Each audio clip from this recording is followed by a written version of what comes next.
Poso budek. Kowe kaya ora krasa ta ya, Kang. Piye, Pak? Aku ora iso mikir. Aku ora iso mikir. Kowe tak omong ya, Kang. Piye? Ana apa? Apa sing perlu tak tanda tangani? Kowe mlayu wae sing ado. Gundulmu kowe. Yaene kon mlayu-mlayu padake maling. Kowe gak omongi ya, Le. Ndara Werkudara rawuh mrene. Kowe Ndara Werkudara golek tumbal supaya Ndara Drupadi timbul ning negara Ngamarta. Terus rasa do nangis to. Terus piye maksude tumbale iki sing arep nggo tumbal kowe wer goblok.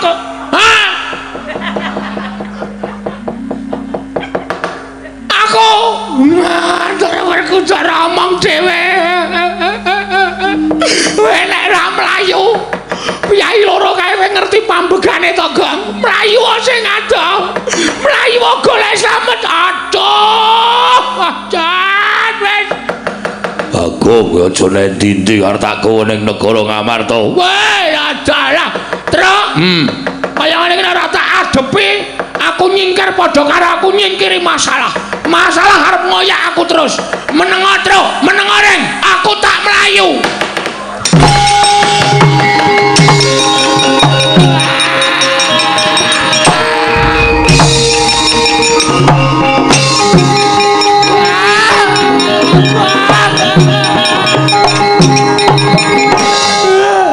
Piye, Pak?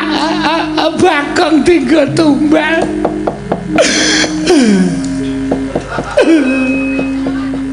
Bakong tinggal tumbal, Pak.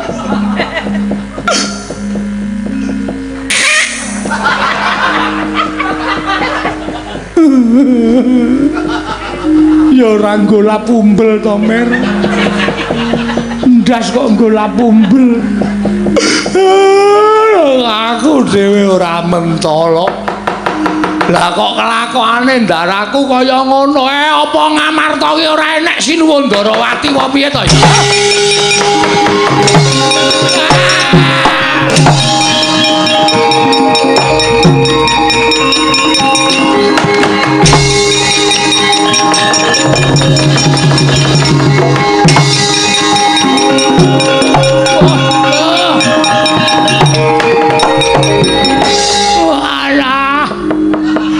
Kok jebul bener omongane Semar.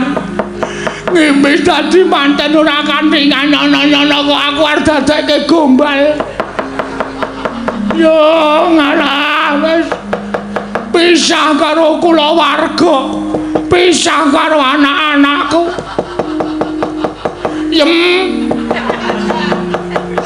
Murti yem. Aku pamit ya yem. Anak-anak do dijaga. Anak-anak do diopeni yem. Aku njaluk pamit aku tak lunga sing adoh bangane aku modar ya Mama.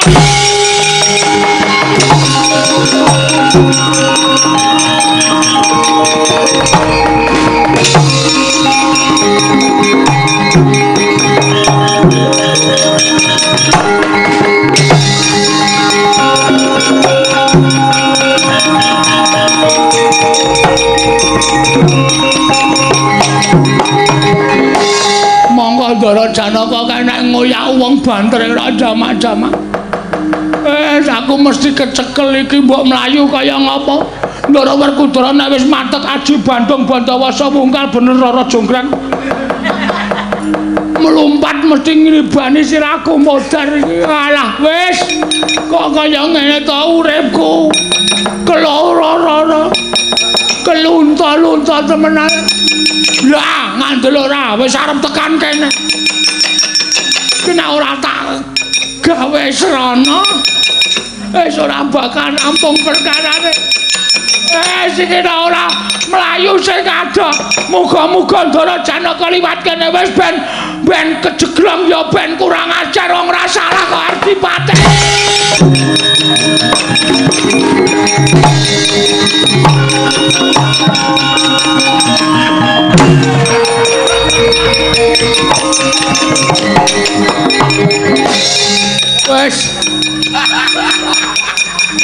badak bundas.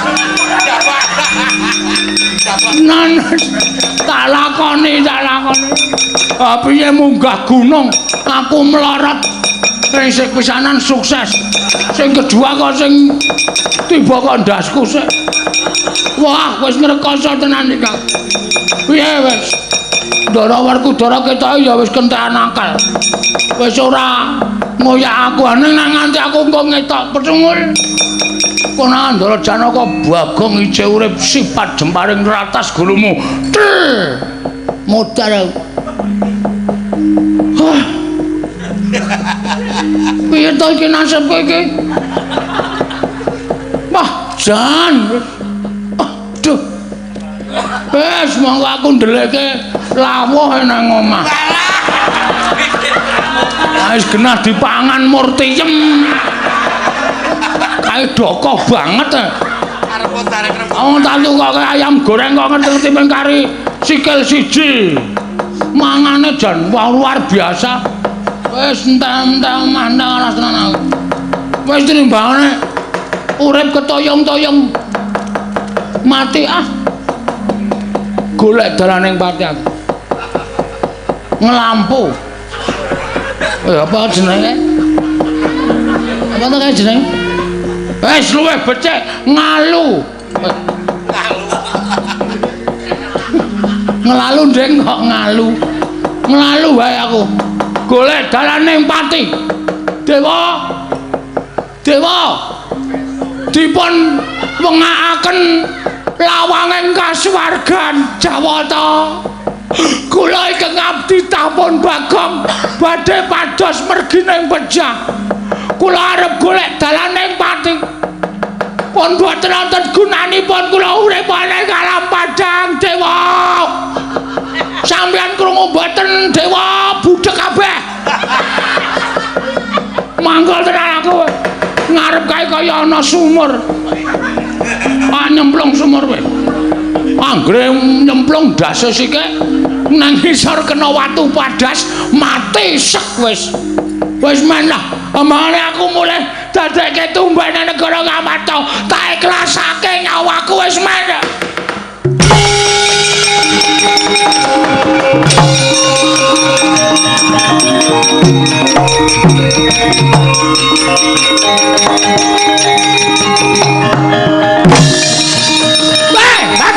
Bagong!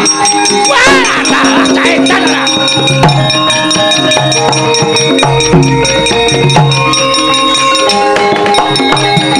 Wah, lo dolut. Wah, lah cekiter. Nangka bosok dikopiok kari betone. Aduh Bagong, lah kok dadi kita nekat kaya ngono ki piye? Nyemplung sumur. Mangka sumur tuwa kaya kene iki. Ngisore mesti ora ana banyune, mesti mung padas suri. Waduh, kita tekaning pati iki kok nganti kawanguran Sang Hyang Jagat Girinata. Sinengguh Bathara ora iso menggak marang kekarepane Bagong. Aku nampa duka. Wah, lah Bagong lah kok dadi nekat kowe. Bagong, kita aja mati, Bagong. Kita aja mati. Bagong, kita aja mati ora dikeparangi Sang Hyang Jagat Girinata. Sapa ta iki rame banget iki? Lho. Kita ki nyemplung sumur kae isih urip. Ameng sadengkol e. Meng keletan bes iki apa? Jebul rung dikedhok. Lah kok kita iso nyemplung? Aku njero. Wah, trembelane iki weh lah Dewa Trondolo. Hus. Dunake trembelane kok nguneke Dewa Trondolo kita ki aja mati, kita aja mati. Heeh. Mergo lagi golek. Aja sembrana. Kita ulun jarwani ya. Pancen iki dadi lelakon kita. Oh, menggaten. Iya. Kita ki titahing Jawata, mula sing gawe kodrat laku ning titah kuwi ulun. Oh, nggih. Berarti kita kudu manut. Kita sapa? Lho. Pulun wau nyebut kula sinten? Kita. Pulun ulun. Berarti kula niki kita, sampeyan niku ulun. Ngene ya. Kita iki sebutane kanggo titah. Yen dewa nyebut kowe iki kita. Oh, berarti kita niku bisa kula, bisa sampean. Tegese piye? Nek kula nyebut sampean berarti kita pukulun. Ora, kuwi sing ngucap ki dewa. Lah nggih, lah berarti kita niku saged kula, saged sampean, ulun niku ya iso sampean, iso kula. Ah, ngono kuwi bener, ah nggih. Terus kersane kita Bathara pripun? Ulun mengkari manut. Wah, lah iki mecahke sirah iki. Ampun pukulun. Ampun pukulun, kula pecahe kapan-kapan. Hus. Malah dipecah. Ngene ya, Bagong. Iki mau lho ditimbali Sang Hyang Jagat Giri Nata. Yang Sang Jagat Giri Pratika. Nggih, kersane kula didhawuhi pengkon menggak kekarepan kita nggon kita bakal golek dalaning pati. Ngono? Ya? Nggih. Sidane mboten golek dalaning pati kok kula. Lho. Golek dalan apa? Kula sing kula senengine golek dalan ring road. Aya ora. Dewa tahu aja. Walah turun dulu. Setan tenan kaya ra. Nggih, keparengipun. Merga iki bakal dadi kamukten kita. Wow. Kita bakal mukti. Iya, kita kuwi. Ya iya. Terus rananipun menapa pukulun? Kita bakal urun paringi ya kuwi wujuding pusaka. Pusanganipun wujudipun jenenge apa? Ingkang winastan Kalung Robyong Kencana. Wah, duh. Kalung Robyong Kencana. Iya, wujudnya kaya ngene iki. Iki kinan maring ora jeneng kita. Kalung po genter. Kalung cekuk truna goblok ora. Pukulun ampun emosi to pukulun. Nek omongan kali kula niku kudune pancen kaya ngaten niku pukulun. Nggih, pukulun kula tampi terus kula kadhawan punapi. Kita mlaku wong idul bener. Oh nggih, kenapa pun tekan dalan gedhe? Minggo kita terus nokol petukno mutar kowe. Pukulun ampun emosi. Ngidul niku dalan gedhe pukulun. Maksudku aja nganti kok tokake mbakne kaya neng kene. Ngidul terus kae lho. Ngidul lurus. Nggih. Mengko kita bakal ketemu sawijining ratu. Oh, enten wong main, ora. Keci. Tegese kita bakal ketemu Nalendra. Oh, mekaten. Nalendra ku dijuluki Prabu Kalasreng. Kuwi sing Nyidrawara Drupadi. Ah, ratu mau patenana. Lah terus pusakane, Kalung Robyong kuwi digdaya. Kowe bakal digdaya kliwat ukur limpat ing Saniskara. Bebasan Guru Kencing berdiri. Bebasan tinata mendat Jinara Menter. Nggih, ngestakaken dawuh. Nek wis ta pateni, sandangane Nalendra mau nggonen agemen terus kowe dadi ratu. Niki omong kosong napa serius? Dewa iki ora tau omong kosong. Mesti nyata. Siap. Sendika. Wah, gleleng iki. Dadi ratu mulih nemoni Murtiyem. Bojoku mesti pangling. Mase kok saniki sandangane kaya ngono, Mase. Sampluk cangkeme dies. Karo bojone kok kaya ngono. Pukulan. Kula nyuwun pamit kula majeng mlaku ngidul mrika.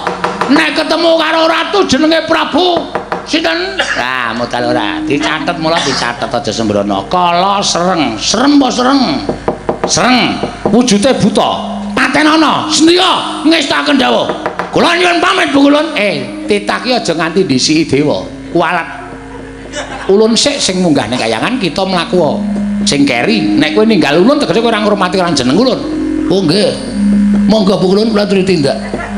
Ulun kondur makayangan. Nggih, ngatos-atos pukulun. Salam kagem Bathara Guru nggih. Wus.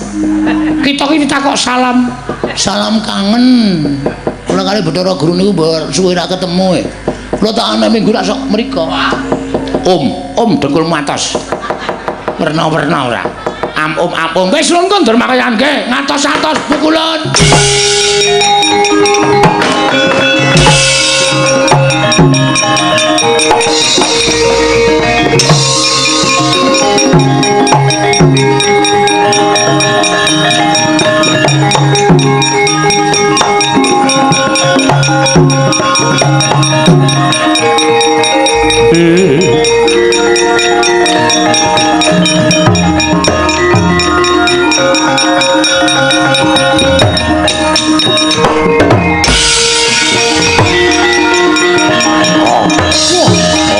ya.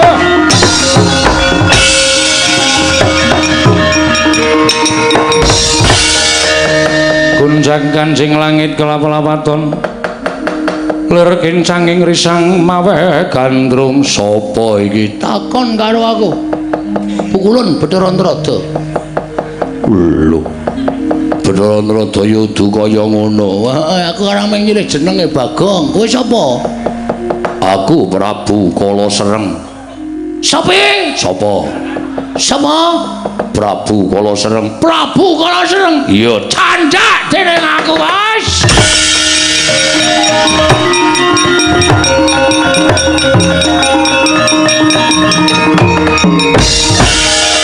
lho bareng ngerti jenengku lha kok dadi kowe ngadeg malang kerik ning ngarepku kowe sing nyolong Dewi Waradrupati ha saka Kedaton Ngamarta nganti meh ngembet nyawane Bagong mula kowe utang nyawa karo Bagong lho apa kowe wani karo aku jaluk Waradrupati ayo tugelen jangganing Prabu Kala Sereng tebak jajamu sirna Markalayu